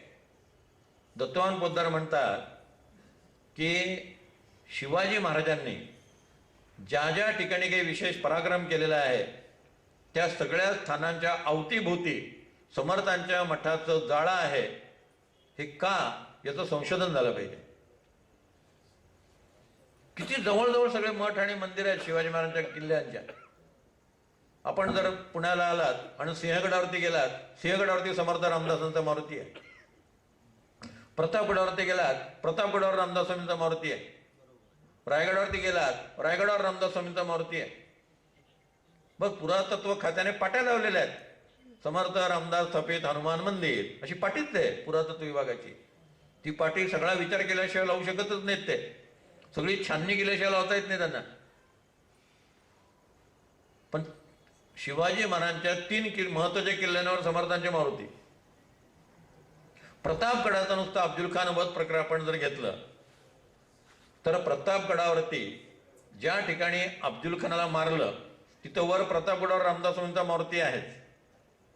जिथं खान मेला पायथ्याला, तिथून 2 मैलावरती पारगाव म्हणून आहे, त्या पारगावला समर्थांचं तुळजाभवानी मंदिर आहे.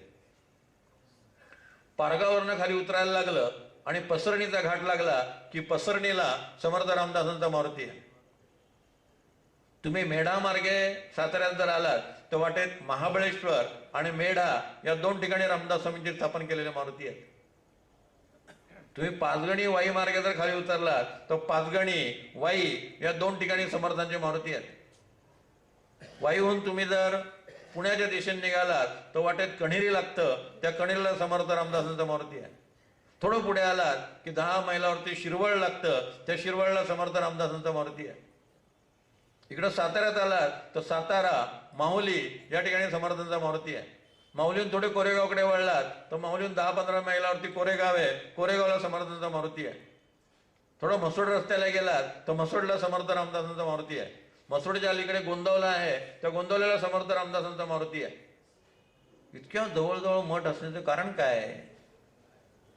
जिथं जिथं शिवाजी महाराजांनी काही विशेष काम केलंय ते सगळं मठांचं जाळं भोवताली विणलेलं आहे. राजकारण करत असताना गुप्तता आणि सावधानता हे समर्थांच्या राजकारणाचं सूत्र होतं. राजकारण बहुत करावे परंतु कळवूची न द्यावे, इशारतीचे बोलू नये, बोलायाचे लिहू नये, लिहायाचे सांगू नये, जबाबीने करणे असेल अपाय तरी बोलवून दाखवू नये, परस्परीची प्रत्यय प्रचिती साणावा, काटीने काठी झाडावी परंतु कळूची न द्यावी, कळकटेपणाची पदवी असो द्यावी, नष्टास नष्ट योजावे, वाचाळास वाचाळ आणावे, आपणावरी विकल्पाचे गोवे पडूची नेदी, धटासी आणावा धट, उद्धटासी पाहिजे उद्धट, खटनटासी खटनट अगत्य करी, टोणप्यास टोणपा आणावा, नाठाळास नाठाळ आणावा, लौंदापुढे उभा करावा दुसरा लौंद, जैशासी तैसा जेव्हा भेटे तेव्हा मज्जा लस्ती थाटे, इतुके होते परी धनी कोठे दृष्टीस न पडे. He is behind the curtain, nobody can see him. चाणक्याचं काय संबंध? चाणक्याने एवढं संबंध राजकारण केलं, चाणक्य पिक्चर मध्ये कुठेच नाही. एवढं सगळं समर्थ करतायत, पिक्चरच्या मागे परी धनी कोठे दृष्टीस न पडे. कारण इशारतीचे बोलू नये, करणे असेल अपाय तरी बोलून दाखवू नये, परस्पर काटा काढा. इतकं सावधानतेचं राजकारण केलं म्हणून समर्थांच्या हयातीपर्यंत समर्थांचा एकही मठ औरंगजेबने जाळला नाही. शिवाजी महाराजांच्या मृत्यूनंतर आणि समर्थांच्या समाधीनंतर औरंगजेब महाराष्ट्रात आला तर त्याला समर्थ आणि शिवाजी महाराज यांचं नातं कळलं, तेव्हा औरंगजेबने समर्थांचे काही मठ जाळले. उदाहरणार्थ सोलापूर जिल्ह्यातल्या तिकोट्याचा मठ त्यांनी ग्रंथांसकट जाळून टाकला. हे सगळं त्यांनी केलं, पण त्यांच्या पश्चात चर्चा झाली तेव्हा त्यांच्या हयाती हे काही तो करू शकला नाही. कारण दोघांनी इतकी काळजी घेतलेली आहे की एकमेकाला उपयोग होतो आहे हे आदिलशाला कळता कामा नये, हे दिल्लीच्या बादशाला कळता कामा नये. जर आदिलशहाला आणि मोगल बादशाला कळलं असतं की या सगळ्या गोष्टींना मदत करणारे समर्थांचे मठ आहेत, त्यांनी शेकडो मठ जाळून टाकले असते. कुठे कुठे शिवाजी महाराज संरक्षणाला आले असते. म्हणून राजकारण बहुत करावे, परंतु कळूची न द्यावे. अफजुल खान वधाच्या बाबतीत पत्र उपलब्ध आहे समर्थांचं. विजापूरचा सरदार निघाला आहे ही सूचना देणारं पहिलं अक्षर असलेलं पत्र आहे. माझं पुस्तक आहे समर्थ चरित्र आक्षेप आणि खंडन, त्यात ते पत्र आहे. आणि चिंता करतो विश्वाची या पुस्तकात ते पत्र दिलेलं आहे. सांडणी स्वार होम डिलिव्हरी करत असत. मग सांडणी स्वार काय करायचा, पत्र देताना शिवाजी महाराजांच्या माणसाने पत्र दिलं की तोंडी सांगायचा पहिलं अक्षर संपलं. समजा पत्र अफजुल खानाच्या हातात पडलं तर अफजुल खान काय करणार, वाचणार. विवेके करावे कार्यसाधन, विवेक शब्द वाचले असले त्यांनी ते पत्र बाजूला ठेवलं असतं. आपला विवेकाशी काही संबंध नाही, ठेवून दिलं असतं बाजूला. वाचलं असतं तरी काय कळलं असतं. विवेके करावे कार्यसाधन, वि जाणार नर्तनु हे जाणून, विजा पुढील भविष्यार्थी मन, विजापूर रहाटोची नाहीये विजापूर, चालू नये असन मार्गी विजापूरचा, सत्यता बाणाल्या अंगी रघुवीर कृपा ते प्रसंगी, दाटोन येती विजापूरचा सरदार. पहिलं अक्षर वाचलं की विजापूरचा सरदार निघाला आहे. आणि शेवटचा चरण आहे एकांती विचार करोनी, एकांती नीट बैसोनी इष्ट योजना करावी. काहीतरी प्लॅनिंग करा. म्हणजे अफजुल खान निघाला आहे ही बातमी पहिल्यांदा शिवाजी महाराजांच्या माणसांना कोणाकडनं कळते, भिक्षा मागणाऱ्या लोकांकडनं. ते भिक्षेच्या निमित्तानं सगळीकडे संचार करतायत आणि संचार करून सगळ्या बातम्या राजगडावरती पोहोचतात. समर्थांचं सगळं शिष्यमंडळ म्हणजे शिवाजी महाराजांचं गुप्तहेर खातं आहे. त्या सगळ्या बातम्या लागतात. पुढे अफजुल खान आणि शिवाजी महाराजांची भेट ठरली. 10 नोव्हेंबर 1659 प्रतापगडाच्या पायथ्याला भेटायचं ठरलं. त्याला भेटताना सावध राहा हे पत्र समर्थांनी लिहिलेलं उपलब्ध आहे. नाना वस्त्रे नाना भूषणे येणे शरीर शृंगारणे, विवेके विचारे राजकारणे अंतःकरण शृंगारिये. शरीर सुंदर सतेज वस्त्रभूषणे केले सज्ज, अंतरी नसता चातुर्य बीज शोभान पावे सर्वथा. बीज याचा अर्थ कवच चिलखत. विवेके विचारे राजकारणे अंतःकरण शृंगारिये याचा अर्थ आत चिलखत घाला. तुम्ही फक्त कपडे व्यवस्थित घालाल काही उपयोग होणार नाही. शरीर सुंदर सतेज वस्त्रभूषणे केले सज्ज, अंतरी नसता चातुर्य बीज शोभान पावे सर्वथा. चिलखत घातली पाहिजे ही सूचना या 2 ओव्यांमध्ये आहे. तुम्ही का अफजुल खानाने चिलखत घातलं नव्हतं. अफजुल खानाकडे जिरोटोप नव्हता. आता तो तर कप्ताने मारायला आलेला होता, त्यांनी चिलखत वापरायला पाहिजे होतं. तो गाफील राहिला. असे शिवाजी महाराज गाफील राहिले तर अफजुल खान एवढा मुत्सद्दी लढवय्या होता, त्याने अनेक लढाया जिंकल्या होत्या. पण सावध राहा, चिलखत घालून जा. म्हणून शिवाजी महाराज चिलखत वापरतात, जिरटोप वापरतात. पुढे अफजुल खानाचं वर्णन आहे. जसं शिवाजी महाराजांचं वर्णन करताना सद्गुणांची नुसती उधळण आहे.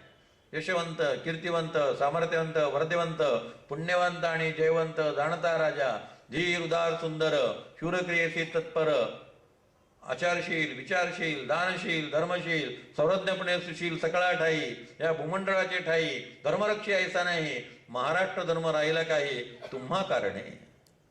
तसं शिवाजी महाराजांचं वर्णन आहे, तसं अफजल खानाचं वर्णन करताना त्याच्या सगळ्या दोषांचा पाढा वाचलेला आहे. पुढे पत्रात म्हणतात, तुंड हेकांड कठोर वचनी, अखंड तोले स्वाभिमानी, न्यायनीती अंतःकरणी घेणार नाही, तरी सिगृकोपी सदा कदापि न धरी मर्यादा, राजकारणाच्या संवादा मिळोची नेदी, ऐसा लौंद बेईमानी, कदापि नाही सत्यवचनी, पापी अपस्मार्जनी, राक्षस जाणावा. एक नंबरचा पापी मनुष्य आहे, कदापि नाही सत्यवचनी, एक नंबरचा खोटारडा आहे. काय करेल सांगता येत नाही, एक बोलेल करेल दुसरं, त्याच्यावर अजिबात विश्वास ठेवू नका. जेव्हा कस्तुरी रंगाशी ते लढत होते श्रीरंगपट्टणला, अफजल खान 2-2.5 महिने युद्ध झालं होतं आणि त्याला काही ते श्रीरंगपट्टण मिळत नव्हतं. कस्तुरीरंगा चांगली लढत देत होता. त्यांनी कस्तुरीरंगाला पत्र पाठवलं. त्या पत्राला म्हणतात पंजाच्या डौलाचं पत्र. म्हणजे हातावरती चंदनाची पावडर लावायची, ती कोऱ्या कागदावरती उमटवायची आणि मैत्रीचा करार करायचा. थोडक्यात व्हॅलेंटाईन डे, लव्ह लेटर पाठवायचं. कुठे आता युद्ध करत बसतोय आपण, आता एकमेकांशी मैत्री करूयात, तुझंही नुकसान होतंय माझंही नुकसान होतंय, आओ प्यार करे. दिलं पत्र पाठवून. कस्तुररंग भाळला आणि शस्त्र न घेता अफजल खानाला भेटायला आला. अफजल खानाने म्हटलं, आओ प्यारे मुझे गले लगाव. आधी माहिती काढली, त्याच्याजवळ शस्त्र नाहीये, तो कसा आहे काय आहे सगळ्या बातम्या काढल्या आणि त्याला कडकडून मिठी मारली, खिशातनं कटार काढली आणि मान कापून टाकली. पत्र कसं पाठवलं, पंजाच्या डौलाचं. प्रत्यक्षात काय केलं, मान कापली. पंजा किती डेंजरस आहे ते लक्षात घ्या. शेवटी कमळाशिवाय गतीने हे लक्षात घ्या. निवडणुका जवळ आल्यात म्हणून सांगतो 28 तारखेला. विनोदाचा भाग सोडून द्या, पण मुख्य मुद्दा की अशा प्रकारचं कपट कारस्थान करणारा मनुष्य आहे. कदापि नाही सत्यवचने, समयासारखा समयोयना, नियम सहसा चालेना, नियम धरता राजकारणा, अंतर पडे. अशी संधी पुन्हा मिळणार नाही. कारण भेटीचा जो करार ठरला होता तो खासे खासे भेटायचं ठरलं होतं. म्हणजे माणसाला माणूस. इकडे शिवाजी महाराज, तिकडे अफजल खान. इकडे शिवाजी महाराजांचा वकील, तिकडे अफजल खानाचा वकील. इकडे शिवाजी महाराजांचा बॉडीगार्ड, तिकडे अफजल खानाचा बॉडीगार्ड. बाहेर शिवाजी महाराजांचे 10 बॉडीगार्ड, अफजल खानाचे 10 बॉडीगार्ड. माणसाला माणूस, खासे खासे. ऍडिशनल कोणी मनुष्य असणार नाही. म्हणजे द्वंद्व युद्धाला याच्यात की चांगली परिस्थिती कुठली असत नाही. आणि बरोबर तंबूत गेल्या गेल्या शिवाजी महाराजांनी अफजल खानाला मारलेला आहे. जीवा माल्यानं त्यांचा जो सय्यद बंडा होता त्याला मारलेला आहे आणि आपल्या बुकील वकिलाने कृष्णाजी भास्कर कुलकर्णी या वकिलाला मारलेलं आहे. एका क्षणात सगळं घडलेलं आहे. म्हणून समर्थ लिहितात, नियम पाळू नका, अशी संधी पुन्हा मिळणार नाही. वाटेल ते कपट कारस्थान करा आणि त्याला मारून टाका. समयासारखा समयाना, नियम सरता चालेना, नियम धरता राजकारणा, अंतर पडे, अति सर्वत्र वर्जावे, प्रसंग पाहुनी चालावे, हटनिग्रही न पडावे विवेकी पुरुषे, बहुतची करता हट, तिथे येवनी पडती तट, या कारणे त्याचा शेवट झाला पाहिजे. Kill him. या भेटीमध्ये त्याचा मृत्यूच झाला पाहिजे. राजकारणाच्या संवादा मिळूची नेदी, त्याच्याशी पॉलिटिकल डायलॉग नाही. राजकीय चर्चा दहशतवाद्यांशी करायची असते. मग पाकिस्तानच्या पंतप्रधानाला शाही इमाम बुखारी बोलवतात गादीवर बसायच्या वेळेला, मुलाला बसवताना, आणि मोदींना बोलवत नाहीत. त्यांच्या मनात काय ते लक्षात ठेवा. कोण त्यांना जवळचे वाटते ते लक्षात ठेवा. म्हणून राजकीय दृष्ट्या अत्यंत सावध असलं पाहिजे, अत्यंत जागरूक असलं पाहिजे. समर्थांनी हे सगळं घडवून आणलं. आणि जेव्हा अफजल खानाचा वध झाला तेव्हा शिवाजी महाराजांना अभिनंदनाचं पत्र पाठवलेलं आहे. धर्मसंस्थापनेचे नर, हेतू ईश्वराचे अवतार, झाले आहेत पुढे होणार, देणे ईश्वराचे. अद्भुतची कार्य करणे, समयी धारिष्ट्य धरणे, नाना गुण संपादने, देणे ईश्वराचे. केवढी तुम्हाला परमेश्वराची ही कृपा लाभलेली आहे, केवढं देणं लाभलेलं आहे. अशा प्रकारचे जिव्हाळ्याचे संबंध शेवटपर्यंत. आमचे स्वामी गोविंद देवगिरी उर्फ पंडित किशोरजी व्यास त्यांच्या भाषणामध्ये एक डायरेक्ट चॅलेंज देऊन प्रश्न विचारतात की समर्थांच्या वाङ्मयामध्ये शिवाजी महाराजांच्या चरित्रातल्या प्रसंगाचे जे पडसाद दिसतात ते समकालीन कोणाच्या वाङ्मयात दिसतात ते सांगा म्हटले. एक कवी सांगा. अज्ञानदास होता तो शिवाजी महाराजांच्या दरबारातलाच होता. भूषण बाहेरनं आला होता तो शिवाजी महाराजांच्या पदरीत असल्यासारखा होता आणि त्याने जी शिवाजी महाराजांची स्तुती केली त्याबद्दल शिवाजी महाराजांनी त्याला करोडो रुपये दिलेले आहेत. केवढ्या बैलगाड्यामध्ये धन धान्य घालून तो परत निघून गेलेला आहे उत्तरेकडे. समर्थांनी काय घेतलं? आणि समर्थांच्या वाङ्मयामध्ये जेवढा डायरेक्ट संबंध येतो तेवढा कोणाच्याही वाङ्मयामध्ये येत नाही. सदा शिवाजी महाराजांच्या मृत्यूनंतर रायगडावरती गादीवर कोणी बसायचं, संभाजीने का राजारामाने, याच्यावरनं वाद सुरू झाला. त्या वादाने इतकं विकृत स्वरूप धारण केलं की रागाच्या भरात संभाजी महाराजांनी शिवाजी महाराजांच्या 3 माणसांना हत्तीच्या पायाखाली देऊन मारलं. अनाजी सुरनीस, हिरोजी फर्जंद आणि बाळाजी आवजी, तिघांना ठार मारलं. त्या समर्थांनी पत्र लिहिलं संभाजी महाराजांना, अखंड सावध असावे, दुश्चित्त कदापि नसावे, तजविजा करीत बैसावे एकांत स्थळी. काही उग्रस्थिती सांडावी, काही सौम्यता धरावी, चिंता लागावी परावी अंतर्यामी. संभाजी महाराज तापट होते. संभाजी महाराज व्यसनी अजिबात नव्हते. संभाजी महाराज छंदीपंदी अजिबात नव्हते. त्यांच्यात एक दोष होता, ते अतिशय तापट होते, शीघ्रकोपी होते. जर संभाजी महाराज छंदीपंदी असते तर त्या पत्रात समर्थांनी परस्त्रीला बहीण मानावं, आई म्हणावं अशी सूचना केली असती. जर ते व्यसनी असते तर व्यसन करू नये, व्यसनाचा त्याग करावा अशी एखादी ओवी लिहिली असती. लिहिताना काय लिहिलंय? काही उग्रस्थिती सांडावी, काही सौम्यता धरावी, तापटपणा सोडून द्या, जरा शांत व्हा. काय चिडतात दादा त्या कारणावरनं? मग पुढे म्हटलेलं आहे, मागील अपराध क्षमावे, कारभारी हाती धरावे, सुखी करून सोडावे कामाकडे. केवढा डायरेक्ट रेफरन्स सांगा. मागील अपराध क्षमावे. चुकला असेल अनाजी, चुकला असेल हिरोजी, त्यांना क्षमा करायला पाहिजे होती आणि सगळ्या कारभाऱ्यांना जवळ करा, असं दूर करू नका त्यांना. याचा परिणाम असा झालेला आहे की संभाजी महाराजांनी बाळाजी आवजीच्या मुलाला पुन्हा सचिव म्हणून नेमलेलं आहे. आधी बाळाजी आवजी सचिव होते, पण त्यांना मारलं गेलं. संभाजी महाराजांना त्यांची बायको येसुबाई म्हणाली, बाळाजीच मारले, हे उचित नाही केले. आबासाहेबांचे त्यांच्यावरही फार मन होते. खूप लाडका होता शिवाजी महाराजांचा, आणि आबासाहेबांचा जो लाडका होता त्याला तुम्ही मारलात, हे उचित नाही केले. असं जेव्हा येसुबाईने म्हटलं तेव्हा संभाजी महाराज म्हणाले, आमची ती चूकच झाली, चूक कबूल केली. आणि तेवढ्या समर्थांचं पत्र, मागील अपराध क्षमावे, कारभारी हाती धरावे, सुखी करून सोडावे कामाकडे, पाठवणी तुंबने घेना, त्रिमळ पाणी चाले ना, तैसे सज्जनांच्या मना कळले पाहिजे. जनांचा प्रवाह होत चालिला म्हणजे कार्यभाग आटोपला, जन ठाई ठाई तुंबला म्हणजे खोटे. श्रेष्ठी जे जे मिळविले त्यासाठी भांडत बैसले, मग जाणावे फावले गलिमासी. गलीम म्हणजे औरंगजेब, श्रेष्ठी म्हणजे शिवाजी महाराज. श्रेष्ठी जे जे मिळविले त्यासाठी भांडत बैसले. शिवाजी महाराजांनी मिळवलं आहे त्यासाठी तुम्ही भांडत बसणार, मग जाणावे फावले गलिमासी. मग औरंगजेब त्याचा फायदा घेईल. ऐसे ससा करू नये, दोघे म्हणतात तिसऱ्यासी जये, धीरोधरीने महत्कार रे राजकारण सांभाळावे. आता हे फडणवीस आणि उद्धव ठाकरेंना सांगायची वेळ आलेली आहे. मोदी जे जे मिळविले त्यासाठी भांडत बैसले, मग जाणावे फावले शरद पवारासी. ऐसे ससा करू नये, दोघे भांडता राष्ट्रवादीशी जये, धीरोधरीने महत्कार रे राजकारण सांभाळावे. बहुत लोक मिळवावे, एक विचारे भरावे, कष्ट करून घसरावे, ब्लेंशावरी आहे तितके जतन करावे.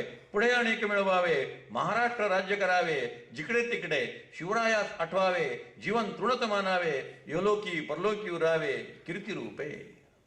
महाराष्ट्र राज्य करावे जिकडे तिकडे. जे महाराष्ट्रात शिवाजी महाराजांनी केलं ते तुम्ही महाराष्ट्राच्या बाहेर सुरू करा. म्हणून छत्रसाल जेव्हा भेटायला आला शिवाजी महाराजांना, शिवाजी महाराज छत्रसालाला म्हणतात, तू नोकरी मागतोस? छत्रसाल नोकरी मागायला आला होता, मला तुमच्या पदरी ठेवून घ्या. अरे तू बुंदेलखंडातला राजा आहेस, तू काय नोकरी मागतोस? मी तुला तलवार देतो, त्या तलवारीचं स्मरण कर, तिकडं जा, सगळे हिंदू संघटित कर आणि त्यांच्यावरती तुटून पड शत्रूवर आणि बुंदेलखंड स्वतंत्र कर. शिवाजी महाराजांपासून प्रेरणा घेऊन छत्रसालानं बुंदेलखंडात पराक्रम केला. म्हणून महाराष्ट्र राज्य करावे जिकडे तिकडे. शिवाजी महाराजांना आयुष्य कमी पडलं, ते महाराष्ट्राबाहेर करू शकले नाहीत, तुम्ही महाराष्ट्राबाहेर जाऊन काम करा. आणि मग पुढे शिवरायाचे 8वे रूप, शिवरायाचा 8वा प्रताप, हे सगळं म्हटलेलं आहे. एवढे डायरेक्ट संदर्भ कोणाच्या काव्यात आहेत सांगा? म्हणून समर्थ रामदास आणि शिवाजी महाराज यांचे जे संबंध होते, डेमिंगच्या भाषेत 2 bodies but 1 soul. शरीर भिन्न होती, अंतःकरण एक होतं. म्हणून जर आपल्याला भावी काळामध्ये पुन्हा आपला गौरव प्राप्त करून घ्यायचा असेल तर माझ्या शिवचरित्राच्या व्याख्यानात मी सांगत असतो, गांधीजींना विसरा आणि शिवाजी महाराजांना आठवा. एका हातात शिवचरित्र, एका हातात दासबोध आणि ओठावरती ज्ञानबा तुकाराम, ज्ञानबा तुकाराम हा जप, या चतुसूत्रीने आपल्याला आपलं गतवैभव पुन्हा प्राप्त होईल आणि पुन्हा आपण खरा भारत जो विवेकानंदांना अपेक्षित होता की भारत हा जगाचा गुरु झाला पाहिजे, पण जो 2025 साली होईल असं स्वामी विवेकानंद म्हणाले होते. त्यांची 2 भविष्य खरी ठरलेली आहेत. हे 3रं भविष्य खरं ठरायचं असेल तर शिवाजी महाराज आणि रामदास स्वामी यांच्याशिवाय राष्ट्राला पर्याय नाही. एवढं सांगून माझ्या वाणीला विराम देतो. मोठ्या प्रेमाने आपण माझे विचार ऐकून घेतले. सगळ्यांना मनपूर्वक धन्यवाद. सगळ्यांच्या हृदयस्थ परमेश्वराला मनपूर्वक प्रणाम. जय जय रघुवीर समर्थ.